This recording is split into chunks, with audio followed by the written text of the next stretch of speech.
దేవునికి మహిమ కలుగును గాక. నీ కుటుంబంలో బలిపీఠం ఉందా అన్నటువంటి అంశాన్ని మనం తెలుసుకుందాం ఈ దినము.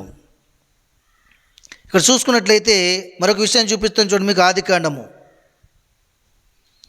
ఆదికాండము 20వ అధ్యాయము. ఆదికాండము 20వ అధ్యాయము 11వ వచనం చూద్దాం.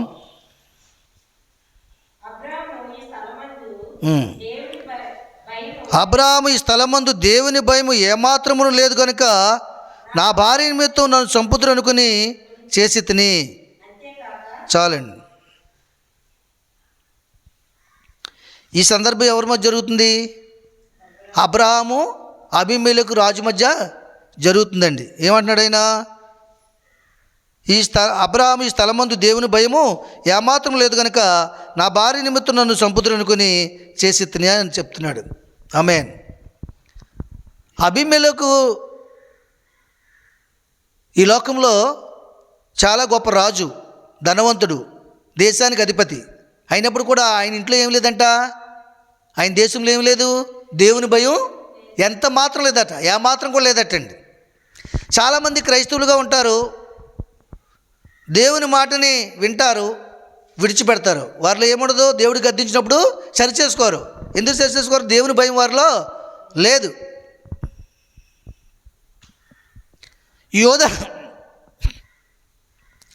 యోధాని యేసుప్రభు వారు గద్దించారు. ఎప్పుడు గద్దించారు? పస్కా పండుగ రాకమునుపు బల్లారాధన కూర్చోబెట్టి మీలో ఒక నన్ను అప్పగింపబోచున్నాడు అని చెప్పారు లేదా? అప్పగింపబోచున్నవాడు ఎవడో వాడికి తెలియదా ఆ విషయం? యోధాకు తెలియదా? ఇతరులకైతే తెలియదు, మిగతా 11 మంది శిష్యులకైతే తెలియదు.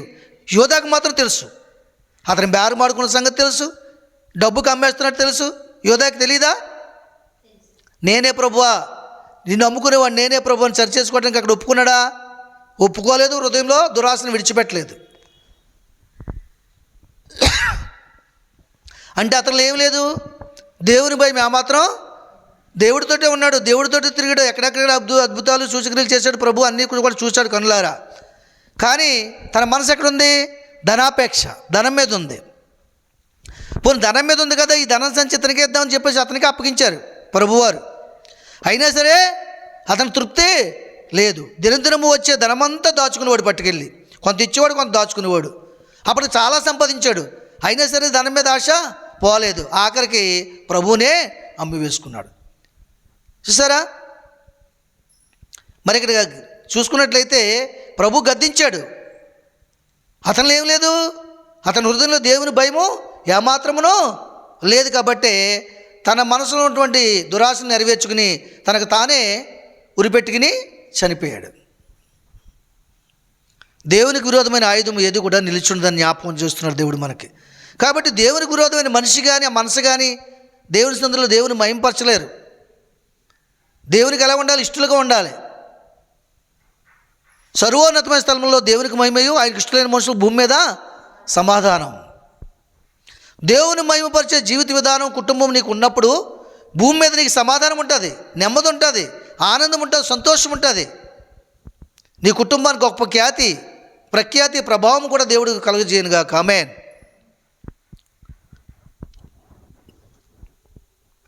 ఎందుకు ఈ మాట అడుగుతున్నాడు?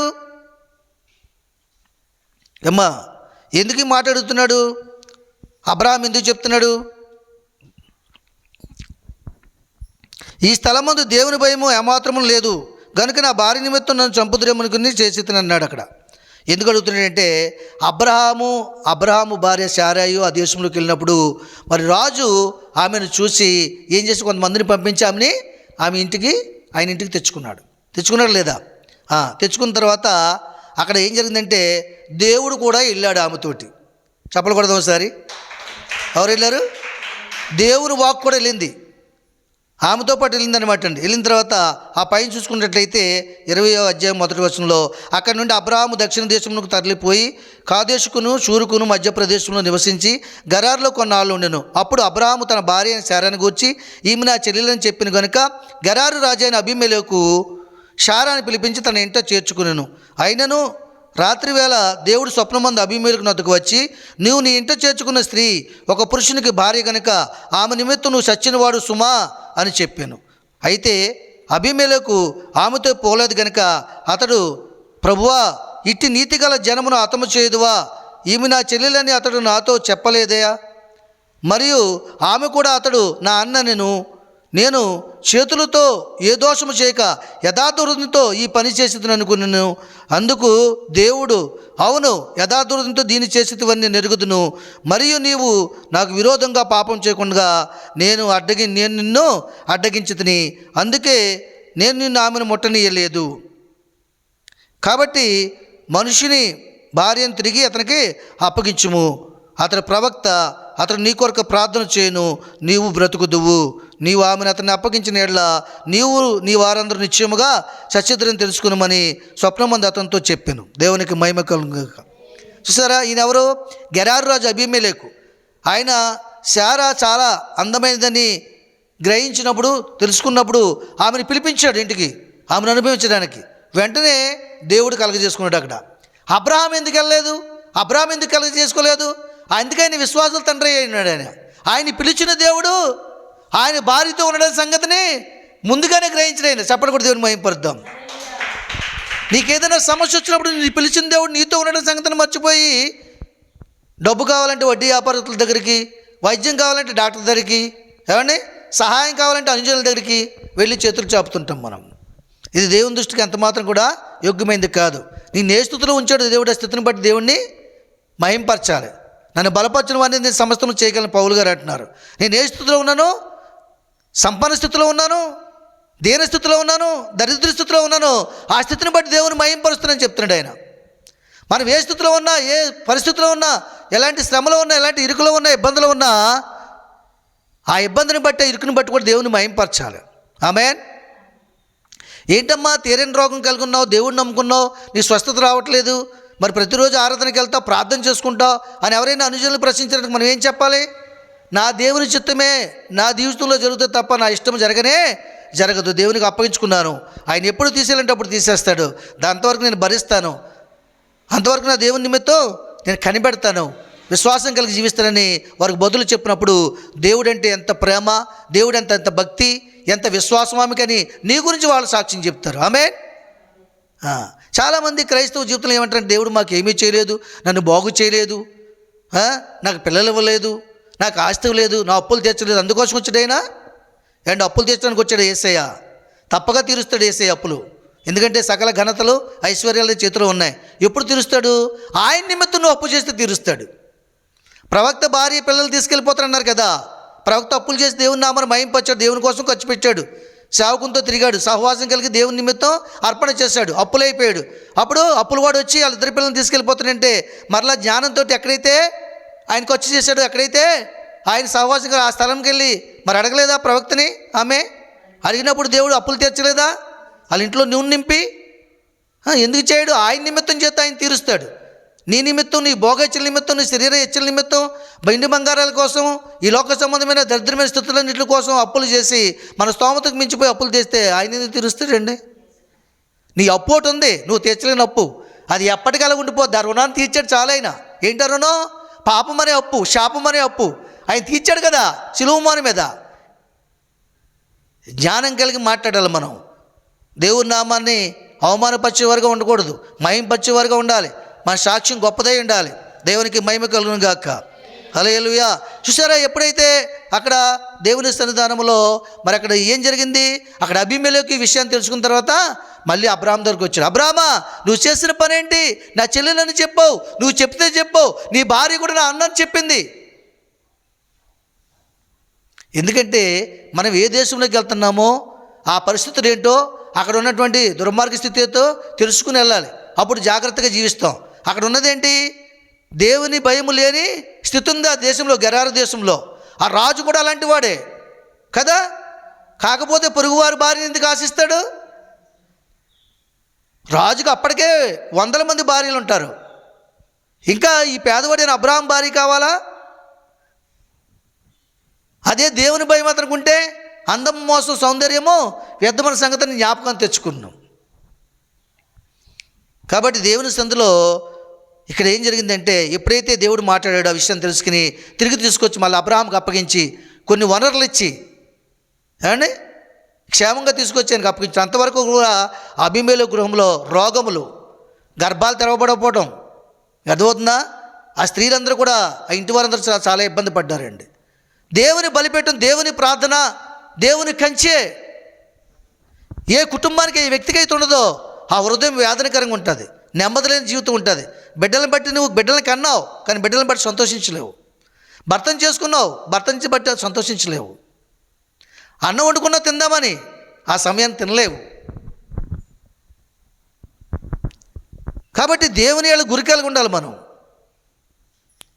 చూడండి, ఒక స్త్రీ తన యజమానురాల మాటకి గౌరవించి లోబడి తన జీవితాన్ని అర్పణ చేసింది. ఆమె పేరు ఆగరు. ఏమండి, అబ్రహాము విశ్వాసంతో ఉన్నాడు, పిల్లల్ని ఎప్పటికైనా ఇస్తాడని చెప్పేసి దేవుడు. కానీ శారాకి విశ్వాసం లేక ఏం చేసింది? తన పని చేస్తున్న పనిగత్తిని, దాసురాల్ని, ఆగర్ని అబ్రహామును ఒప్పించి పెళ్లి చేసింది. చేసిందా లేదా? చేసిన తర్వాత ఏం జరిగింది? వంటగదిలో ఉండి తినని, నాకు పిల్లలు పుట్టారు కానీ నీకు ఎంతకాలమైన పిల్లలు పుట్టదని చిన్న చూపు చూస్తున్నట్టుగా తన చూపు కనబడి తనలో తనే రేపుకుని దురాలోచనని, ఇది నా దగ్గర ఉండకూడదని చెప్పేసి దీన్ని పంపివేయాలని చెప్పేసి ఆగరు చేసిన మేలు కీడు తలపెట్టింది. అక్కడ శారా తలపెట్టిందా లేదా? బయటికి పంపించేసింది. బయటికి పంపించిన తర్వాత ఎడారిలోకి వెళ్ళిపోయారు. పిల్లవాడు పాలు పడడానికి మనసు రావట్లేదు ఈమెడికి, ఎందుకంటే బాధ, నా జీవితం అంతా పాడైపోయింది, నన్ను ఇంకెవరు వివాహం చేసుకుంటారు, ఈ కుమారుని ఎవరు పెంచుతారు అని పాపం వేదనలో కొంచెం దూరంలో కొంచెం ఆ కుమారుని విడిచిపెట్టేసి కొంచెం దూరంకి వచ్చి ఏడుస్తుందట, దుఃఖిస్తుందటండి.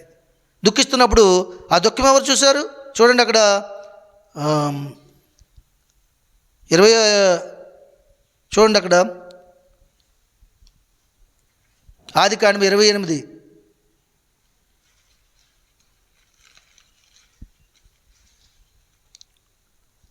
ఇక్కడ ఆదికాండం 20వ అధ్యాయం 17 వచనం చూడండి. 21 చూడండి, అక్కడ దేవుడు ఆ చిన్నవాని మొరను వినెను. అప్పుడు దేవుని దూత ఆకాశం నుండి ఆగర్ని పిలిచి, ఆగరు, నీకేమి వచ్చింది? భయపడకము. ఆ చిన్నవాడు ఉన్న చోట దేవుడు వాని స్వరము విని ఉన్నాడు. నువ్వు లేచి ఆ చిన్నవాని లేవనెత్తి నీ చేత పట్టుకునుము, వాని గొప్ప జనముగా చేసేదని ఆమెతో అనెను. మరియు దేవుడు ఆమె కన్నులు తెరిచినందున ఆమె నీళ్ల ఓట చూసి వెళ్ళి ఆ తిత్తిని నీళ్లతో నింపి చిన్నవానికి త్రాగనిచ్చును. దేవుడు ఆ చిన్నవానికి తోడేయుండును. అతడు పెరిగి పెద్దవాడై అరణ్యంలో కాపురం ఉండి విలుకాడాయను. ఆమేన్. చూసారా, అక్కడ ఏముందామే? ఆమె ఏం చేస్తుంది? కన్నీటి ప్రార్థన చేస్తుంది. విరిగి నలిగిన మనసు కలిగి దేవునికి మొరపెడుతుంది. వాడు కూడా మొరపెడుతున్నాడంట. ఎవరు మొరపెడుతున్నారు? ఆ చిన్నవాడు కూడా మొరపెడుతున్నాడు. దేవుడు ఆ చిన్నవాని మొర వినెను అని ఉంది అక్కడ, అవునా? మరి వాడు మొరపెట్టకపోతే వింటాడా? ఏం మొరపెడుతున్నాడు? ఏం మొరపెడుతుంది చెప్పండి. వాడు ఏడుస్తూ మొరపెడుతున్నాడంట, కన్నీరు కారుస్తున్నాడంట. నాకు దాహం వేస్తుంది, ఆకలి పుడుతుంది, నా తల్లి నా సమీపంలో లేదు, నన్ను గమనించట్లేదు, నా బ్రతుకులకి ఎందుకు అయిపోయింది ప్రభువా? నువ్వు ఉన్నావు కదా, నీవే కదా నా తల్లికి నమ్మకత్వాన్ని కలగజేసావు, నీవే కదా నా తల్లి గర్భంలో వేసావు, నా ఆకలి తీర్చేవాడు నీవే కదా, నా దాహం తీర్చేవాడు నీవే కదా, నన్ను ఒకసారి చూడు నాయనా అని ఆ చిన్నవాడు ఏడుస్తున్నాడటండి. ఏడుపు ఎలాంటి గుక్క తిప్పకుండా ఏడుస్తున్నాడు, బహుఘోరంగా ఏడుస్తున్నాడు. ఈ మొర భూలోకం నుంచి దేవుని సన్నిధికి చేరినట్టుగా ఏడుస్తున్నాడు. నీకు లోటు ఉన్నప్పుడు, నీకు ఏదన్నా ఆటంకం ఉన్నప్పుడు, ఆ ఆటంకం గురించి, లోటు గురించి, ఆ వ్యాధి గురించి, ఆ సమస్య కోసం ఎప్పుడైనా ఆ చిన్నపిల్లవాడిలాగా ఆ మొర దేవునికి వినపడినట్టుగా దుఃఖపడినట్లయితే నీ సమస్య నీవే, నీ ప్రార్థన బలిపీఠము, నీ కంచి, ఆ యొక్క ఆశీర్వాదం కూడా నువ్వు అనుభవించగలవు. ఆమేన్. కాబట్టి అక్కడ ఏం చెప్తున్నాడు? ఏమయ్యాడు తర్వాత కుర్రాడు? దేవుడు అతను తోడై ఉన్నాడంట. ఎవరు చేసిన ప్రార్థన బట్టి? తల్లి కన్నీరు కాచింది. ఆమె ప్రార్థన బట్టి ఆ బిడ్డకు తోడేయండి ఆమె కన్నులు తెరిచాడు. అక్కడ చిన్న ఓట ఉంటే నీళ్ళ ఓట, ఆ గొయ్యిని చూపించాడు, నీళ్ళ ఓటని. అక్కడికి వెళ్ళి తిత్తి నింపి ఆ కుమారుడు త్రాగించింది, వాడికి సేద తీర్చింది. తర్వాత దేవుడు అతను తోడై ఉన్నాడు. అరణ్యంలో బహు విలుకాడయ్యాడు, బహు వేటగాడు. ఆమేన్. దేవునికి మహిమ కలుగును గాక. హల్లెలూయా. కనుక దేవుని సన్నిధానంలో మరి ఇక్కడ దేవుని యొక్క బలిపీఠం, ప్రార్థనా జీవితం. ఏమంటే అబ్రాహాము విడిచిపెట్టాడు, శారా విడిచిపెట్టాడు, కానీ అబ్రాహాముకు జతపరిచినటువంటి హాగర్ని దేవుడు విడిచిపెట్టలేదు. ఆయనే ఆ గర్భంలో వేసాడు కాబట్టి ఆ పసిబిడ్డని కూడా విడిచిపెట్టలేదు. కాబట్టి నీలో ప్రార్థన జీవితం ఉంటే, నీ కుటుంబంలో బలిపీఠం ఉంటే, ఒక స్థలమును సిద్ధపరచుకుని, సమయం సిద్ధపరచుకుని, ఇందాక మనం మాట్లాడుకున్న రీతిగా మొదటి జామున అరుణోదయమును కూడా ప్రార్థన చేసి 2 అనుభవాలు మనకు ఉండాలి. అప్పుడు దేవుని బలిపీఠం మన ఇంట్లో ఉన్నట్లు లెక్క. అప్పుడు ఏ అపవాదిని ఇంట్లో సొరబడదు, ఏ దుశ్శక్తుల్ని బిడ్డల మీద ప్రభావం చూపించవు, ఏ యాక్సిడెంట్లకి గురి చేయవు. దైవజ్ఞానంతో ఉంటారు, దేవుని యొక్క భయభక్తులుగా ఉంటారు. లేకపోతే గెరారు దేశం మీద సాక్ష్యం ఇచ్చినట్టుగా అబ్రహాము, నీ కుటుంబం బట్టి కూడా, నువ్వు క్రైస్తవురాలు అయినప్పుడు కూడా, దినదినము కూడా ప్రార్థనకు వెళ్తున్నప్పుడు కూడా నీ కుటుంబం కోసం లోకంలో సాక్ష్యం ఉంటుంది. ఆ పిల్లలు ఏమాత్రం కూడా దేవుని భయమో లేనటువంటి వారు. ఆమె కూతురు ఏమాత్రం కూడా దేవుని భయం లేనిది. దేవుని భయం ఎందుకు ఉండదు? నేర్పించకపోవడం వల్ల ఉండదు. అవునా కదండి? దావీదు తన బిడ్డలకు దేవుని ఎడల ఎలాగ ఉండాలో నేర్పించడం లేదా? ఆయన ఆజ్ఞల కట్టడం అనుసరించి జీవించాలి, పూర్ణ దేవుని స్తుతించాలి, ఎల్లప్పుడూ కృతజ్ఞత చెల్లించాలి, ఇవన్నీ నేర్పించడం లేదా? దినము లేవగానే చేతులెత్తి ప్రార్థన చేయాలి, ఏదైనా తినేటప్పుడు స్తుతులు చెల్లించి తినాలి, దేవుడు మనకి ఇచ్చాడని, ఇవన్నీ నేర్పించలేదా? సొలొమోనుకి నేర్పించాడు. నీ బిడ్డలకి ఎప్పుడైనా ఇప్పటి వరకు చెప్పవా? దినవృత్తాల్లో ఉంటుంది. నీ బిడ్డలకి నువ్వు విన్నటువంటి వాక్యాన్ని తీసుకెళ్ళి వారి వేళ్ళకి, వాళ్ళ కంఠానికి భూషణముగాను, వారి మెడకి అలంకారముగాను, ఏమండి, వారి తలకు తైలముగాను నువ్వు ఆ మాటలు చెప్పి వాళ్ళ భయభక్తులు కలిగి జీవించినట్లుగా దేవుని సన్నిధానంలో నీ యొక్క ఆత్మీయ జీవితాన్ని క్రమంగా నడుపుకుంటూ వెళ్ళాలన్నాడు. ఆమేన్. కాబట్టి దేవుని సన్నిధానంలో దేవుని యొక్క బలిపీఠం ఉండాలి. దేవుని బలిపీఠం దగ్గర వానకోవులకి గూడు దొరికింది, పిచ్చుకలకి నివాసము దొరికిందండి.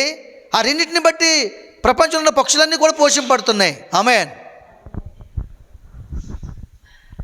మరి నిన్ను బట్టి ఎవరైనా ఇంట్లో వాళ్ళు రక్షణ పొందుకోగలుగుతున్నారా? ఆ తుయితేర పట్టణస్థురాలు ఏం చేసింది? దేవుని వాక్యం విన్న తర్వాత ఆమె హృదయాన్ని దేవుడు తెరిచిన తర్వాత, ఈ ఆఖరి హృదయాన్ని దేవుడు తెరిచినప్పుడు నీటి యొద్దకు వచ్చింది. నీరనగా దేవుని వాక్యము, దేవుని కృప. అది పట్టుకెళ్ళి కుమారుడికి ఇచ్చింది. దేవుని ఆత్మ తోడై నడిపించింది. మంచి యవన కాలంలోకి వచ్చాడు, విలుకాడయ్యాడు, అభివృద్ధి పొందాడు. ఆమేన్. ఆ సంతానమే ఇస్మాయిల్ సంతానం. అర్థమవుతుందండి? హాగర్ సంతానమే ఇస్మాయిల్ సంతానం అండి. కాబట్టి దేవుని సంతానంలో మరి అక్కడ చక్కగా వారు దేవుని మహింపచ్చినట్టుగా చూస్తున్నాం. కాబట్టి దేవుని సంతానంలో మనం ఏం కలిగి ఉండాలి? క్రైస్తవ జీవితంలో ఏం కలిగి ఉండాలి? ప్రార్థనా జీవితం, బలిపీఠం కలిగి ఉండాలి. దినానికి 3 సార్లు చేయాలి, కనీసం 2 సార్లు చెప్తున్నాడు. మొదటి జామున, అరుణోదయమున. దేవుడు బ్రతికించినందుకు, ఈ దినమంతా కాపాడినందుకు, ఆహారం పెట్టినందుకు, ఆరోగ్యం ఇచ్చినందుకు కృతజ్ఞత చెల్లించాలి. పాస్టర్ గారు చెప్పాం కదా, పాస్టర్ గారు చేసేస్తారు కాదు. నీ కుటుంబం కోసం నువ్వు ప్రార్థన చేసుకోవాలి. నీ బిడ్డల కొరకు నువ్వు కంచి వేయాలి. యోబు కంచి వేశాడు, వేయలేదా? ప్రార్థన కంచి వేశాడండి. కాబట్టి దేవుని సంధానంలో మరి ఇంకొక విషయాన్ని చూపిస్తాను చూడండి మీకు. ఆదికాండం 21వ అధ్యాయము, అదే విషయం అది.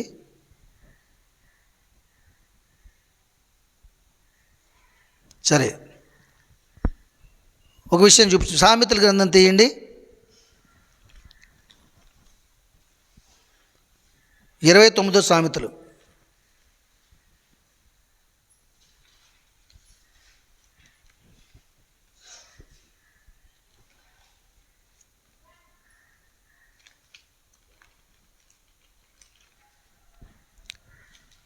సామెతల గ్రంథం 29వ అధ్యాయం 17వ వచనం చూడండి.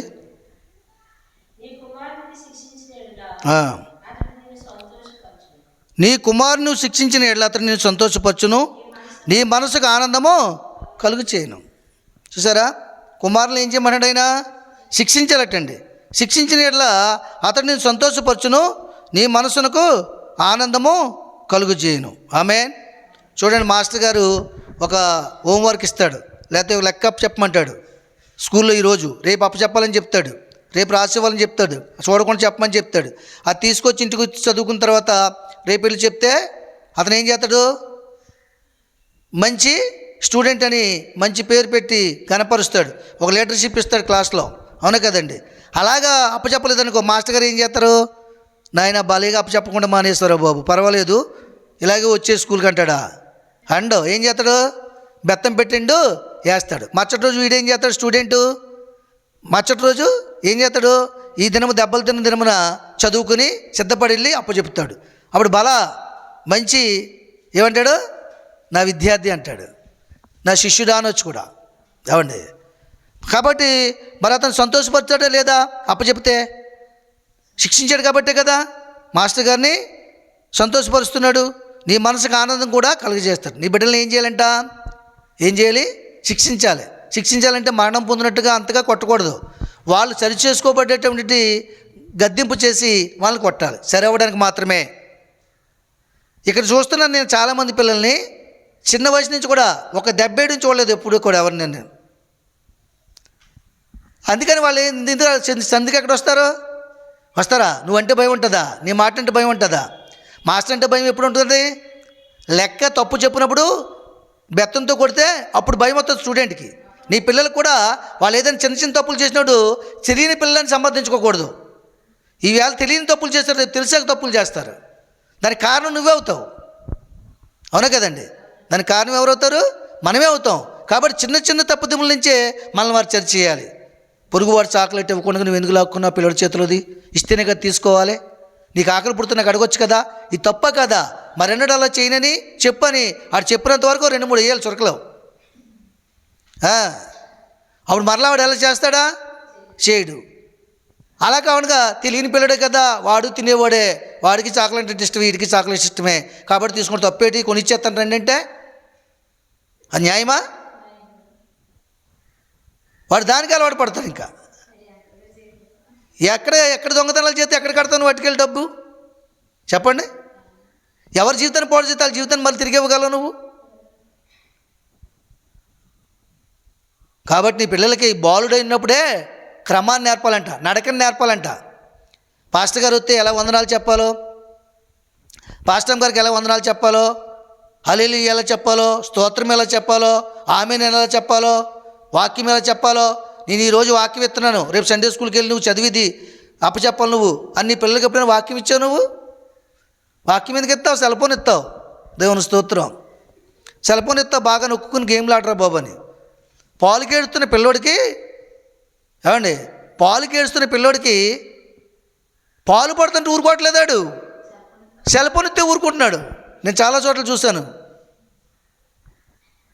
డ్రైవింగ్లో వెళ్తున్నప్పుడు కారులో ఏడుస్తున్నారు అనుకోండి పిల్లలు, చిన్నపిల్లలు, వాడికి పాలు పాడితే ఊరుకోవట్లేదాడు, సెల్ ఫోన్ ఇస్తే ఊరుకుంటున్నాడు. దేవునికి మహిమ కలుగుగాక. హల్లెలూయా. నేను ఒక పసిపిల్లని తీసుకొచ్చాను. నేను ఒక 6 నెలలు ఎంతో ఉంటాయి వాడికి. ఏమండి, వాళ్ళ తండ్రి జాబు. ఆయన అంటున్నాడు, డాడీ తలిగాడు.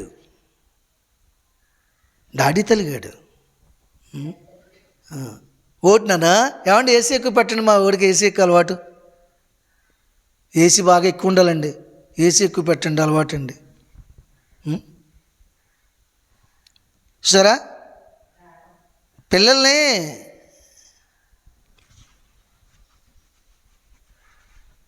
ఏం చేయాలంటే పిల్లల్ని గారెలు పెట్టి పెంచొచ్చట, కానీ గారాలు పెట్టి పెంచకూడదట. గారెలు పెట్టి పెంచొచ్చట, బూర్లు పెట్టి పెంచవచ్చు, కానీ గారంగా పెంచకూడదట. అది మన నష్టం, వాడికి నష్టం. ఆమేన్. కాబట్టి దేవుని సందులో మరి నీ కుమారుని నువ్వు శిక్షించిన ఎడల అతడు నేను సంతోషపరచును, నీ మనసుకు ఆనందమును కలుగు చేయను. ఏమంటే దీన్ని చాలామంది కూడా వారి బిడ్డలను బట్టి ఆనందం లేదండి, వారి కుమారులను బట్టి ఆనందం లేదు. ఎందుకంటే 7 కొడుకులు ఉన్నారండి, ఎవరో ముద్దట్టండి, నన్ను అనాథాశ్రమంలో పడేశారండి, లేకపోతే నెలకొకరు తీసుకెళ్తున్నారండి. ఈవిడ మొట్టుకాయలు ఉడుతుంది నెల రోజులు పెద్ద ఆవిడ కోళ్ళు, రెండో కోళ్ళు ఇంకో నెల రోజులు ఉడుతుంది. ఆఖరికి పొడిచిన తలంతా ఊడిపోయిందండి. చూసారు ఎలాంటి పరిస్థితులు ఉన్నాయి లోకంలో. కాబట్టి నీ కుమారుని శిక్షించిన అతను నిన్ను సంతోషపరచు, నీ మనసుకు ఆనందం కలిగి. ఎప్పుడైతే నువ్వు ప్రార్థన బలిపెట్టి పెట్టావో, వాక్యం చదివిస్తున్నావు పిల్లల చేత, దైవజ్ఞానంతో నింపబడతారు. నీ కుటుంబం ఆశీర్వదింపబడుతుంది. కోరేష్ కుటుంబం వలె, యోబు కుటుంబం వలె, దావీదు కుటుంబం వలె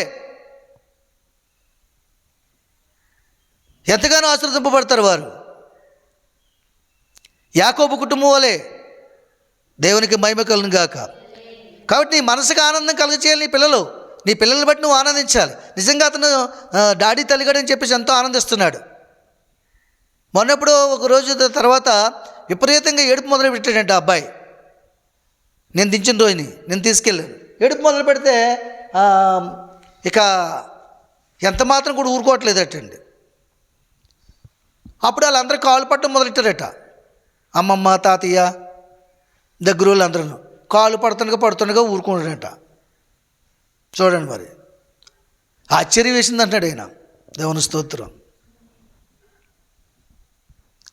అంటే పిల్లల్ని ప్రేమించవచ్చు కానీ పిచ్చి ఉండకూడదు. మీకు అర్థమవుతుందా? నిజంగా మీ పిల్లల్ని ప్రేమించేవారైతే వాళ్ళు తప్పు చేసినప్పుడు శిక్షించాలి. అప్పుడు నేను సంతోషపరుస్తారు. వాళ్ళు సత్ప్రవర్తనలోకి వస్తారు. ఆ సత్ప్రవర్తన బట్టి మంచి సాక్ష్యం ఉంటుంది. ఆ మంచి సాక్ష్యం బట్టి నువ్వు ఆనందిస్తావు. నీ పిల్లలు మంచి పిల్లలమ్మా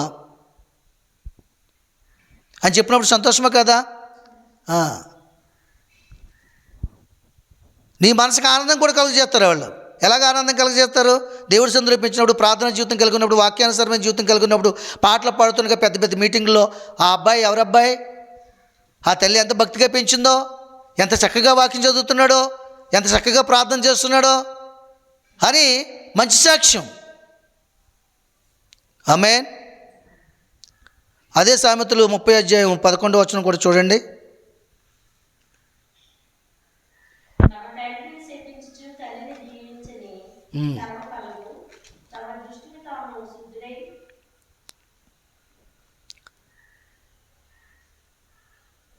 ముప్పై అధ్యాయం 11 తమ తండ్రిని శపించుతూ తల్లిని దీవించిన తరము కలదట. ఆమేన్. తన తల్లిని శపించుచు తండ్రిని శపించుచు తల్లిని దీవించింది తరం ఒకటి ఉందటండి. వీళ్ళ దీవెన వల్ల, వీళ్ళ ఆశీర్వాదం వల్ల పెరిగి వృద్ధాప్యులకు వచ్చినవాడికి తండ్రిని ఏం చేస్తారు? శపిస్తున్నారు. ఇది చచ్చిపోనా బాగున్నాం, వీడు మాకు బండగా ఉన్నాడు ఇంట్లోనూ, మేము ఆనందించలేకపోతున్నాం. నిన్న చూశాను, నేను యూట్యూబ్లో చూశాను నిన్న. ఒక లవ్ చేసిందట ఒక అబ్బాయిని, ఒక అమ్మాయి, యవన కుమార్తె. ఆ లవ్కి తల్లిదండ్రులు అడ్డొచ్చారని చెప్పేసి విషం కలిపి చంపేసింది. వాళ్ళ అన్నంలోను అన్నం పెట్టి చంపేసింది. ఒప్పుకోవట్లేదని మ్యారేజ్కి. ఎంత ఘోరం చూడండి. వాళ్ళు అడ్డొస్తారేమని చెప్పేసి అన్నంలో విషం కలిపి పెట్టింది అటండి. ఇద్దరు చనిపోయారు, తల్లి తండ్రి కూడా. ఆడపిల్ల.